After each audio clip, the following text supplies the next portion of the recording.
Welcome to the Chew on This podcast.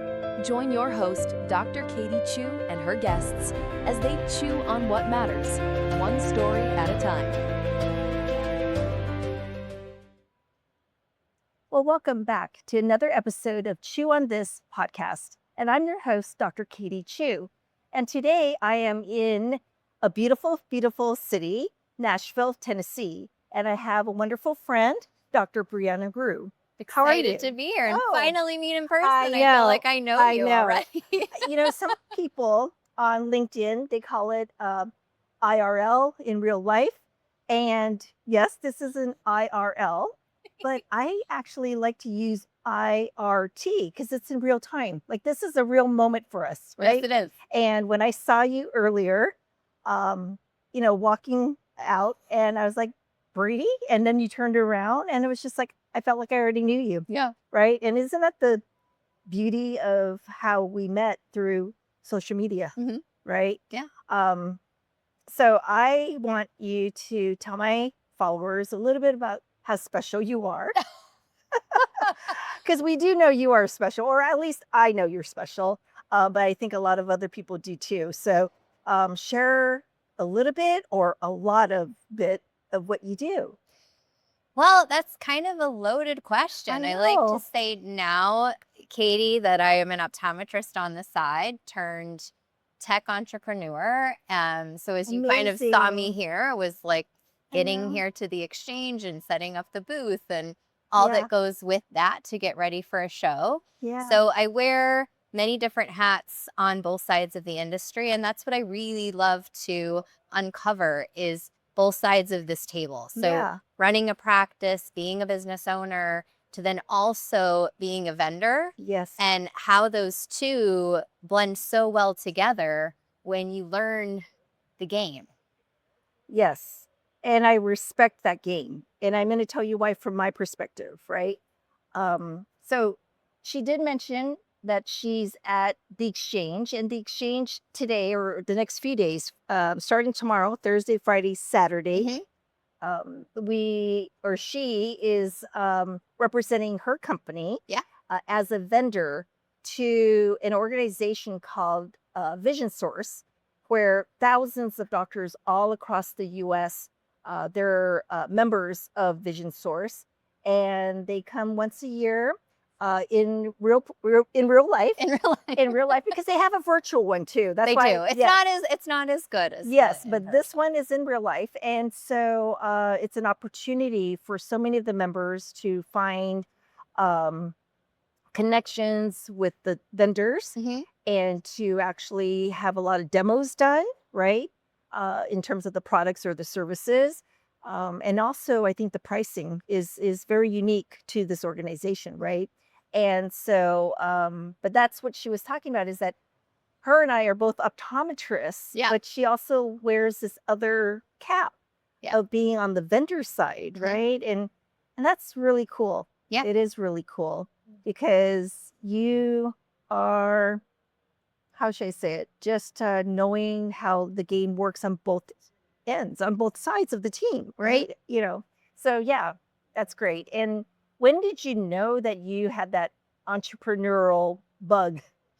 Well, I think it was planted really early on in my life. So my parents owned a furniture business. My sister and I did the homegrown commercials. So I love being on camera. So we would put my sister on a TV tray and we spun her and we said, and she would have to say, our prices are spinning out of control. So we have all those like homemade commercials that you saw. And I've always been, I mean, my dad and my mom are in sales, right? And selling the furniture, building it, and all that goes into that. So the marketing and being at the store and running a small business. And so I always was overhearing a lot of those conversations, not really knowing that you were at that moment, like absorbing all of it. Yeah. And now kind of seeing my kids start to absorb that as well. You know, this is going to be perpetuated. I know. There's going to be a lot of little mini Brees. Oh my goodness. Yeah. And my 9-year-old is me. So I still like, it's really fun to see what they pick up and the conversations in the car. And Yeah. that's where it all kind of keeps going. It's amazing. It's amazing. All right. And so where's your practice? So I'm in Fort Lauderdale. Okay. So I went to school at Nova, graduated, did a residency. I had a job lined up to go back to Colorado, which is where I'm from. Oh, you're from Colorado. Okay. And then I met a boy who happens to be a neuro-ophthalmologist, and one of the cute ones because there's not very many of them. So we got married. I bought into the practice, and we stayed in South Florida. So that's how I've kind of stayed there. So he's a neuro-ophthalmologist. Yeah. So is your practice combined? No, so he works for University of Miami. Okay. So he's in that hospital-based system. That's where we met. I did my residency there. And it's funny because a lot of OD-MD relationships come out of there, and we still can't get any bills passed down there, Katie, in Florida. Is that fun? Well, but I still think that you guys are way ahead compared to California. Yes. But everything is always starts, lagging. all the bills start in Florida, because if something can get passed in Florida, then it can spread. That's true. And so that's where we are always fighting to advance our profession and practice full scope, because there needs to be more of that. Yeah. Wow. All right. Are you ready for my format? Okay. So I've been preparing. You've been preparing. Well, I've watched some of your episodes. I'm a fangirl over here. Thank you. All right. No, so I was going to say there's no need to prepare. So you have the soft chews. Yep. The bags are a little bit worn out, as you can see, because they didn't used to look like this. No, you're all good. All right. So since you are my guest, you're going to pull one of the questions out of the soft chews. Okay. And those are going to be the more lighthearted ones, or a little bit easier to chew on. Okay. And so let's go ahead and have you read out loud. All right. What kind of moments tend to tug at your heart the most? So this one is interesting because I think as women, as a mom, as a wife, as a business owner, you're pulled in many different directions yourself. So there's a lot of burners on, it seems like, all at once. So another part that pulls at me is kind of that if I don't fill up my cup, how can I fill up everybody else around me?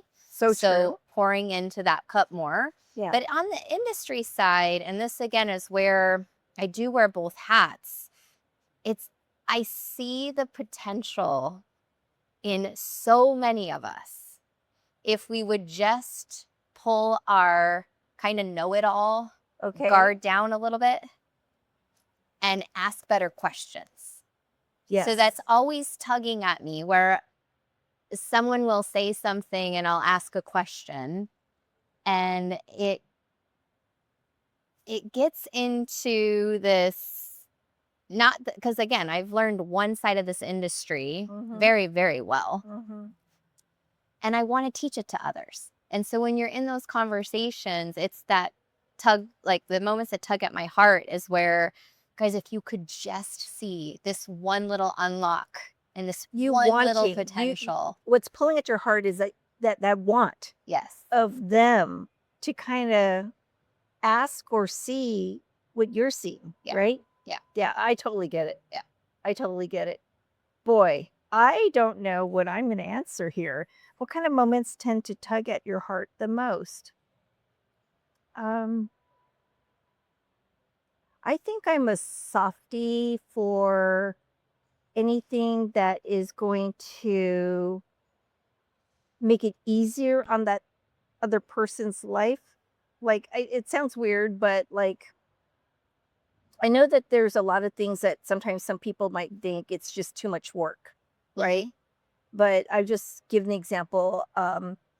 My schedule, I only see patients half day on Mondays. And when people don't know me, they think, oh, you're off again. Like, that kind of thing, right? But there's a reason. And that half day on Mondays is when I spend my time with my elderly aunt, who's the older sister of my father. And, those are the moments that tug at my heart, because I just feel like even those few hours that I spend with her every Monday, it's a type of healing that she can't get from all the medications she's taking. And, she's aging, but she's at a very steep decline right now. Mm-hmm. And so I just feel like that has been something that's been really pulling at me to be there. Yeah. And so and just giving her like a foot massage, if that makes Yeah. sense. It's like I just feel like that is something where I can give her like it takes so little of me to do it, but I feel like it is going a long ways for her. And for you too. Well, yes, on the back end, but I just look at my aunt thinking, hopefully this is buying her some more time. Does that make sense? Yeah. And a little bit more so than the medicine. Mm-hmm. So that's my answer to this Oh, question. I love that. All right, that was a soft shoe. What's funny is that the hard shoes, I've realized they're harder to answer, but they don't necessarily like make me teary-eyed. Like the soft shoes, I tend to get more. They tug at your heartstrings. They do. They do. And of course, I have a lot of makeup on right now, which I'm trying to reduce, but it's like I can't cry right now. Okay, when have you been misunderstood in a way that stayed with you? You want to take this one first? Do you know it? Do you have an answer? If you don't, then I will attempt. Yeah, to answer. I have one. Okay, why don't you go first? So a way I think that you're misunderstood in a way that stayed with me in building something from 0 to 1. There's a lot of passion Mm-hmm. that has to come from that. And you have to really dig deep in your why. Why did you start? Why did you keep going? How do you keep showing up? How do you keep innovating? Mm-hmm. So the misunderstanding has been, and you're talking to someone that I have felt like I have dreamed big. I now looking at it in my 40th decade of life, and even looking back at my 20s and 30s and like mentoring people in their 20s and 30s, is dream bigger. Oh. But you're going to be misunderstood in those dreams, because when we would tell people about Dr. Contact Lens or why we were doing this, a lot of that comes back at you that's like not even your stuff. Do you see what I'm saying? Oh, yes. Which is, why are you away from your family again? Why are you doing this again? Oh. Why are you talking? Like, that's Yeah. where I Yeah. think you get Yes. misunderstood, is that like Yes. you see something that people can't see yet. Yes. See or feel. Yes. So I'm going to lean on to the feel part with me Yeah. answering this. Yeah. And this is pretty recent. So, and I don't know if you watched a previous episode, but I have talked about me being at the ER on January 2nd because I thought I was having a heart attack. And turned out it was anxiety. And so when I was in the ER, the first phone call, because my staff ended up taking me to the ER. And so no family members were there. So the first call I made was to my father. Second call I made was to my daughter, my older daughter. And then I told both of them, don't tell my younger daughter because she's in the military. I just didn't want any noise until I know for sure what's happening. And so they kept me in the ER for about 4 hours. And so obviously 2 hours later, I gave my dad an update. And I'm telling him, they're really not finding anything. They did the EKG, everything's checked out. They're saying it's not my heart, this kind of stuff. And the first thing he says to me is, I told you, you work too hard. Okay? I can see your extrovertedness coming out right now. Yeah. He goes, I told you, you work too hard. And I got kind of defensive. Yeah. And I said, well, what do you mean, Dad? What do you mean that I work too hard? He goes, well, you're just doing too much. And then I go, okay, you mean too much of what? Seeing patients? What do you want me to do? Do you want me to close my practice? I don't understand. What do you mean by too much? And then he said, the other things. And then I go, what other things? And then he goes, the books and you traveling, stuff Yeah. with the speaking stuff. And then that's when I just said, Dad, those are the things that make me happy. Like they refuel me. Yeah. And he couldn't get it. He couldn't get it. Yeah. And so we ended me ending that call. It was just, it was kind of an abrupt end to that call because I was just a little bit flustered by the fact that here I am in the ER. I know very well that this has nothing to do with me being too busy. There was other noise in the background that was causing the anxiety. Yeah. But that's where I misunderstood because, like you said, extrovert. We are both extroverts. A little bit. Yeah, no, seriously. I can't even do yoga because yoga. Yoga calm me down, Katie.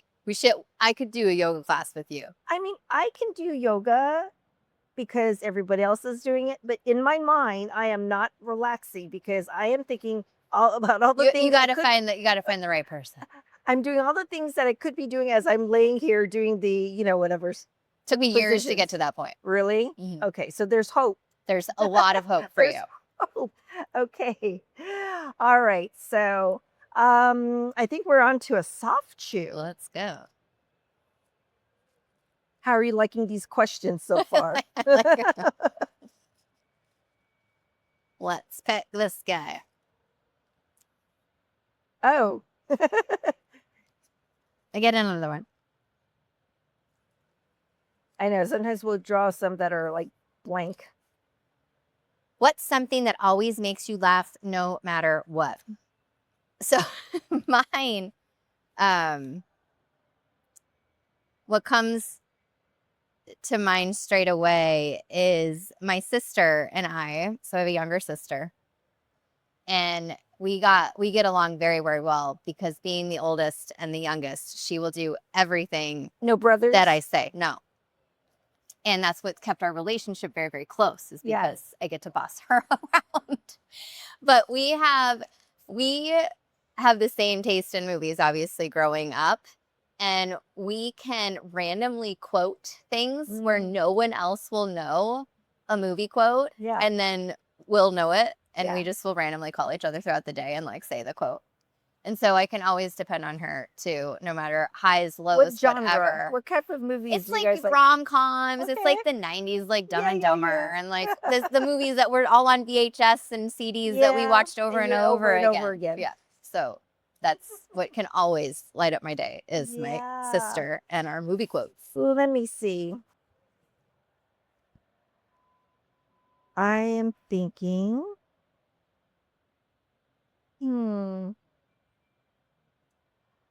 The easy answer for me would be my dogs, right? But I am going to have to say that I have one relative that every time when I see him, he just brightens my day, makes me laugh as well, and it's my crazy Uncle Tony.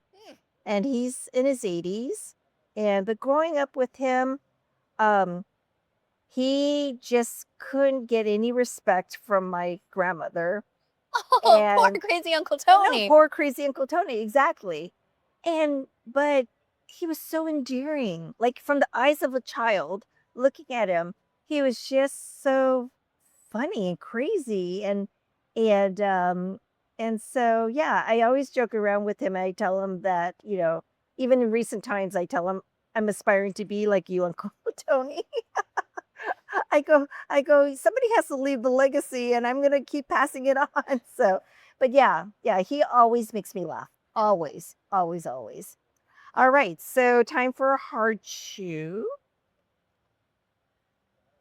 All right.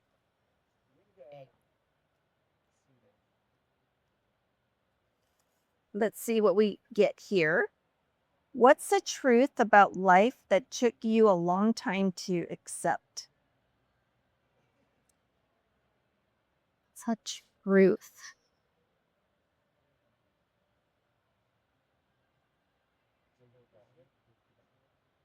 I'm gonna go with just Okay, go. whatever is coming straight to me Do it. because there's so many answers I to know. this one.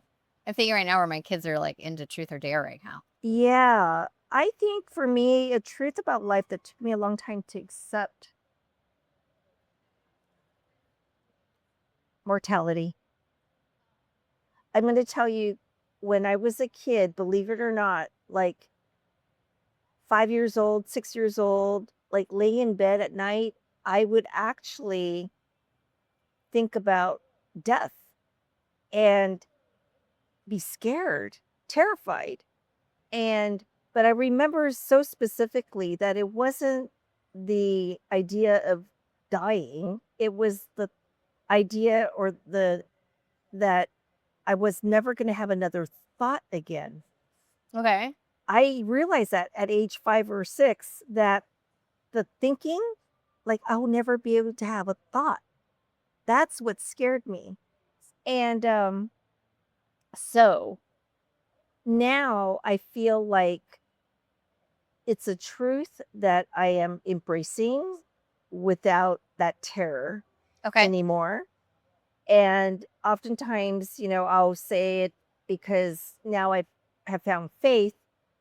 But I think for my followers who are listening and maybe they haven't found faith, and maybe if for them to try to understand where I'm at, I think for me, what I'm understanding now is that um, do the things that you want to do, and make sure that that's going to leave an imprint, like a legacy of some sort. That actually makes you feel less scared of dying, because I think that's what it is that I was always worried about not having that thought again. Mhm. But what if your thoughts are now going to be able to be left as a legacy, right? And so that is one of the reasons why I have the children's books. It's one of my ways of leaving a thought, my thoughts, Yeah. through the stories and leaving it out there so that physically, even if I'm not here, that is still going to be continued on. So that's been helping me, Love that. But of course, I also have my faith that I know, I'll be in heaven. That's why I have to continue doing all the good deeds. There you go. There you go. I'm gonna go a little lighter. Sorry, We I went joke too deep about it. there. No, I don't think you went deep. I think I love going deep, but mine is like, because all my girlfriends, we've joked about it forever, is presbyopia. Okay. So we were out to dinner the other night. Not there yet, Katie. What? I'm not there yet. Okay. Presbyopic yet. Okay.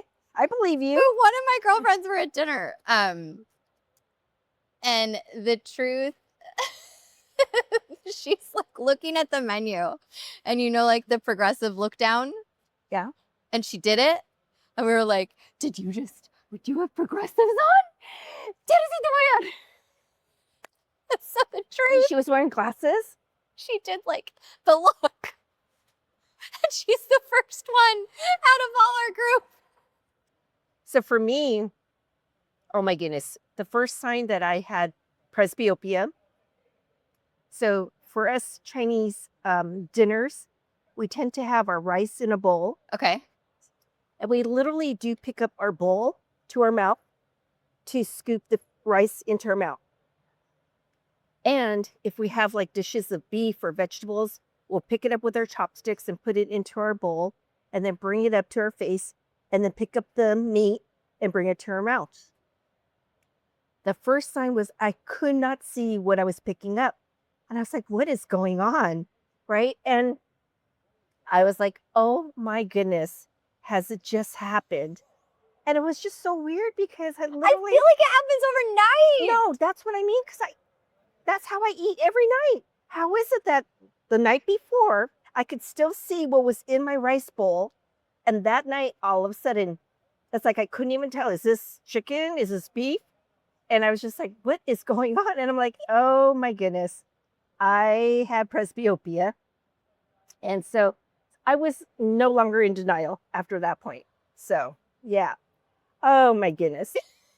But, like when I tell my patients, it's like, at some point, we do have to face the truth, right? But Not doing it, Katie. Not doing it yet. But I always tell my patients, I'm like, you know what? I will help you prolong it as much as possible. I'll teach you different ways where you can keep your eyes a little bit more relaxed when you're on your computers, this and that. And, even the things that we tell our children to like look at things that Yeah. are more green, it could still help us as well, right? Then that 20-20-20 rule that we tell people, it's not just for children or people who are on computers. For us, we should do the same. So I don't know. That's my little take on it. But I am much older than you, Brie. And so I have been already, I've invested into this presbyopic thing, for a while now. So I was even doing monovision contact lenses for a while. Yeah. So, and then now I'm wearing multifocal contacts. And so it's been great to be able to have like binocularly clear vision. So There you go. all right. What was that? That was a hard chew. A hard chew. Okay, you go ahead and pull a soft chew. What's something you used to love that you'd like to rediscover? Oh, I think.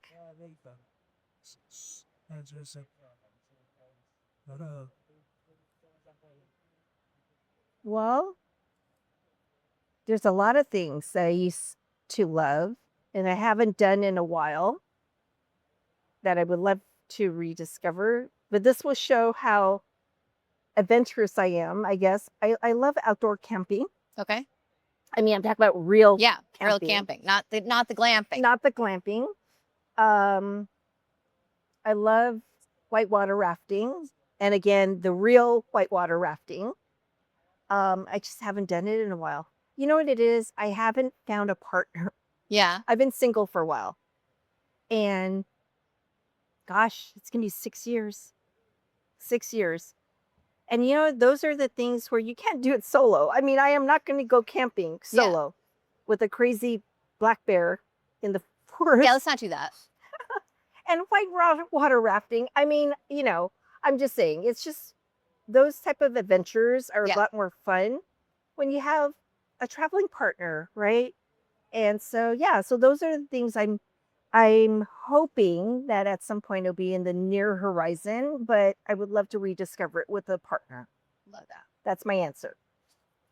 So mine, I'm doing this a lot right now because we have little kids. Yeah. So it's kind of getting back to the playing and the imagination and the creation of things. Yeah. So I'm seeing life both through my parents who just turned 70, being that sandwich generation, and then young kiddos. So it's really just rediscovering and seeing everything through that, like that newness and where nothing's tainted yet. Well, that's with when expectations. They say children keeps us young. Yeah. Right? Is that kind of like that lens Exactly. that you're looking through? Yeah. So I'm rediscovering a lot through the curiosity, like truly curiosity. The lens there that I get to wear right now. Oh, you're kind of bringing me back because my children are older now. Yeah. But I still kind of remember that. And that would be so nice. Yeah. Yeah. Wow. All right. That was a soft one. chew. All right. Hard chew. What's something you're still figuring out in this season of life? Mine, I think you kind of hit on it earlier, where I think too, as you go through the decades of life, and all of it's really just your chapter, that every decade kind of has its thing. Yes. It has its own season. It does. Like when people think of seasons, it's like, oh, is it like the 4 seasons? No, it's just, they're like chapters, right? Yeah. Or parts, yeah. Yeah, so I think right now you go through your 20s, which are really your kind of, like we went to optometry school. So it was like college, optometry school, learning, growing, just being around friends, right? Your 30s are kind of those family years as we go to a lot of school. Maybe you find your spouse then. So it's like the bachelorette parties and the marriages and like finding your your tribe. The baby showers and all Yeah, that. all that. And then now your 40s are kind of your look back, like, am I loving what I'm building? Yeah. Am I enjoying that? Yeah. And then you also, like, your mortality does start to set in a little bit. More so. So you're not in my decade yet, Right. right? Right. And so I'm almost like a decade and a half older than you. And yeah, no, you're right. Yeah. Every decade kind of has its own definition of yeah.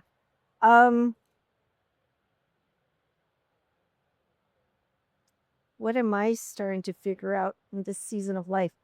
You know, it is going to be an extension of what I mentioned earlier, because the season that I'm in is, I mean, the last quarter of my life.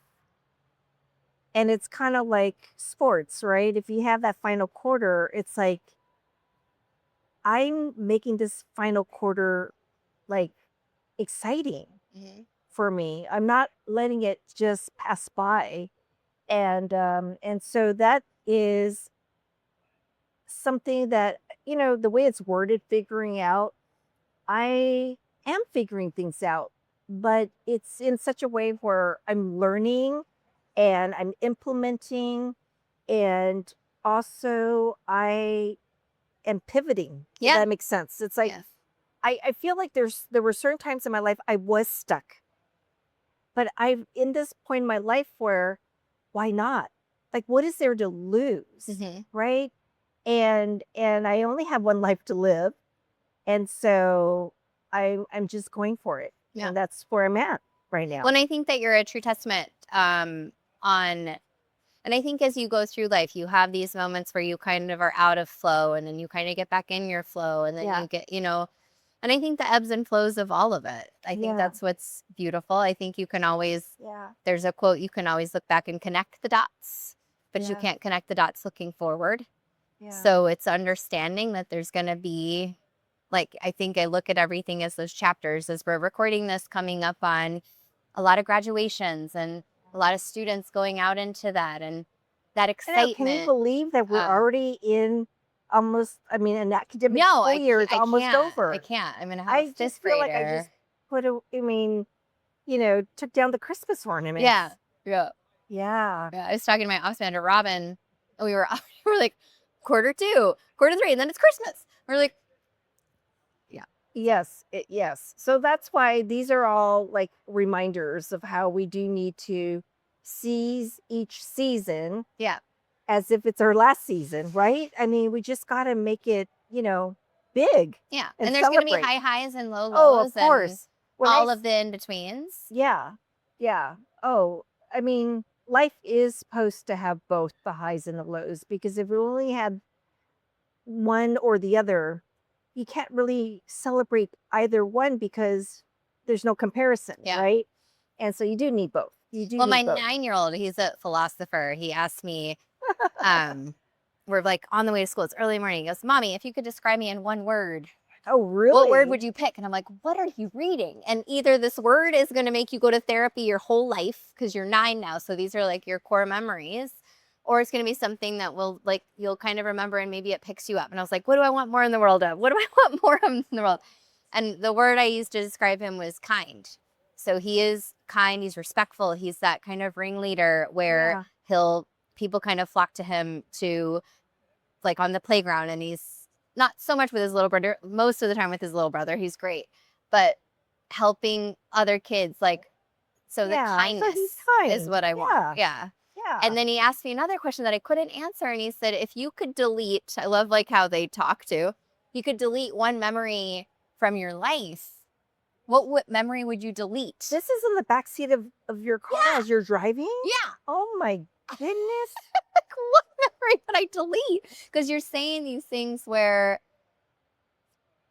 looking back in the moment, it can be really, really hard.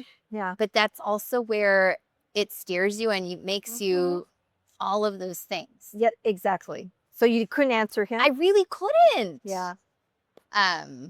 Well, yeah. He was asking you, what is one part of your life that you would delete? What's one memory that you would delete? Yeah. I'm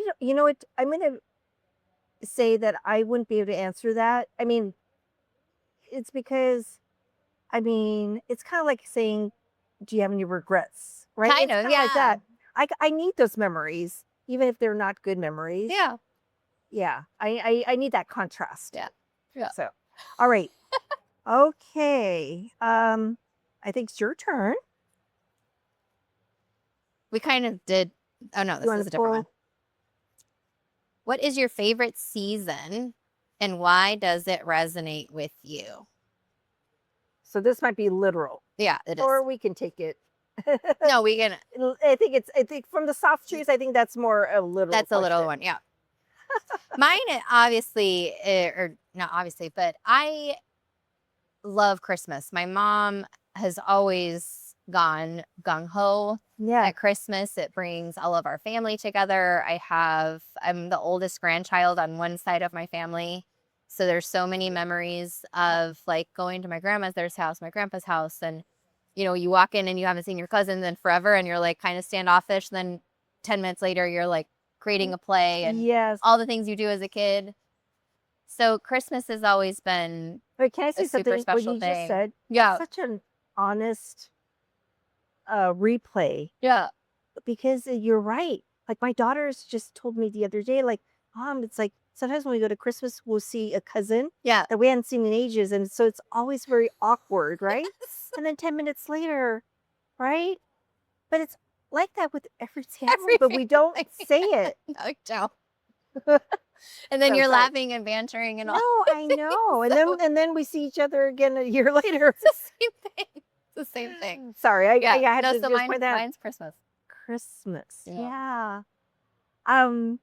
Christmas is extremely, special in my family.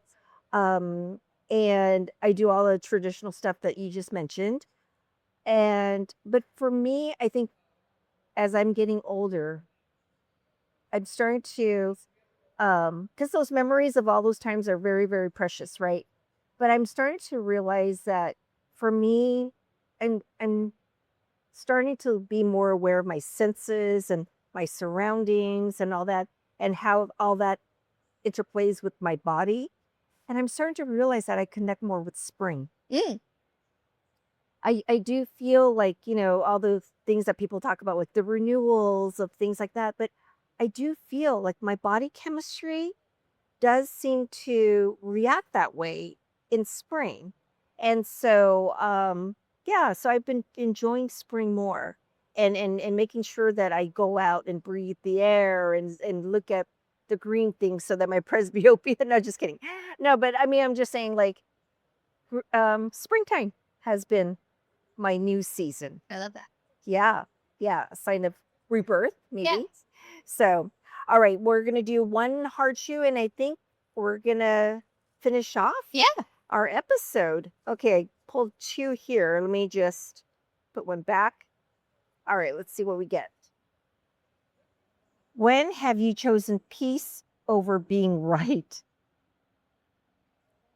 Oh, geez. When have you chosen peace over being right? Well, this sounds like, when you have an argument with a spouse, Yeah. you're like, you rather just keep the peace and then just walk away. But when have you chosen peace over being right? Well, I'm going to answer this. I mean, I do this with my children, because I have learned from actually a patient, or multiple patients over the years have told me that you got to pick your battles, Yeah. right? Be a better listener, listen more, especially when your children are in that certain age group. And because they'll appreciate it, you'll appreciate it, and it'll just cause less friction, right? And so, I think yeah, I'm going to use this with my children, because there are multiple occasions where I know that I am right on certain things, but why? Yeah. Why, right? And then, so especially if we're on vacation, we're just going to keep the peace and enjoy our time together. You All love that. right. Yeah, mine,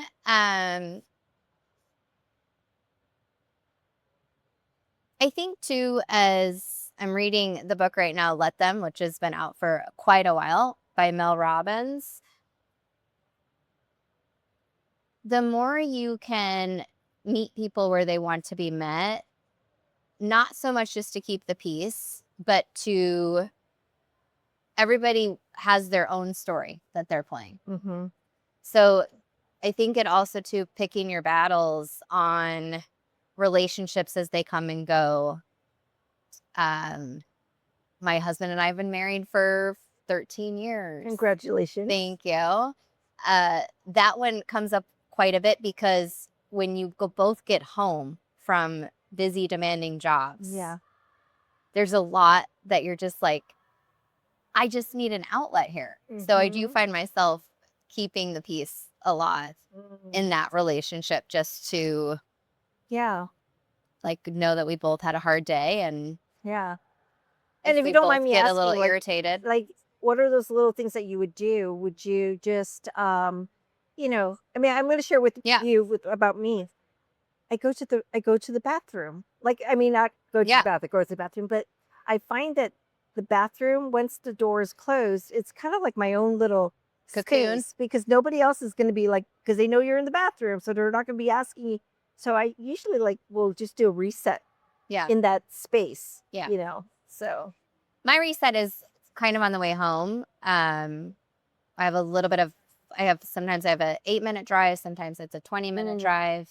So whether it's calling a friend or just kind of, I find myself sitting like with nothing on recently. So like no yeah, music, no podcast, no I've been doing nothing. that recently too. Yeah, because I feel right now everything can be so noisy Mhm. and so overstimulating. So Yeah. as extroverts, yes, we get a lot of energy from that, but we also need to like Sometimes find ways to decompress. calm down. So that's what I've kind of been keeping my own inner peace a little bit more. Oh my goodness.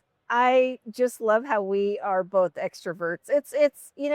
You would think that this world is filled with half extroverts and half introverts, but I've found that there's more of a continuum, you Yeah. know what I mean? And so yeah, people think I'm at the high end of being an extrovert. So I think you're kind of like maybe there. I'm probably there with you, Katie. Yeah. So I think that's why I feel the energy. Oh my goodness. So, well, thank you so much for being on my podcast. My absolute pleasure. And I think we had been trying to connect in person for a while now. Yeah. And so I'm glad I saw you in Tony's episode. Oh, yes. Remember? And I Yes. said, when you guys were Oh, talking my- about his Die Hard a Christmas movie. Yes. And I just seen your thing. Oh, and then you sent me that picture Yeah. of the movie. It was like a playhouse, right? That had Yes. Oh my goodness. This is why I feel like I already know you. And so, but again, thank you for My being pleasure. here. And to my followers, thank you for being here, joining us on our episode. And as I always like to remind you, lead your life boldly, live your life purposefully, and see everything so ever clearly. All right. Until next time, take care. Bye. Bye.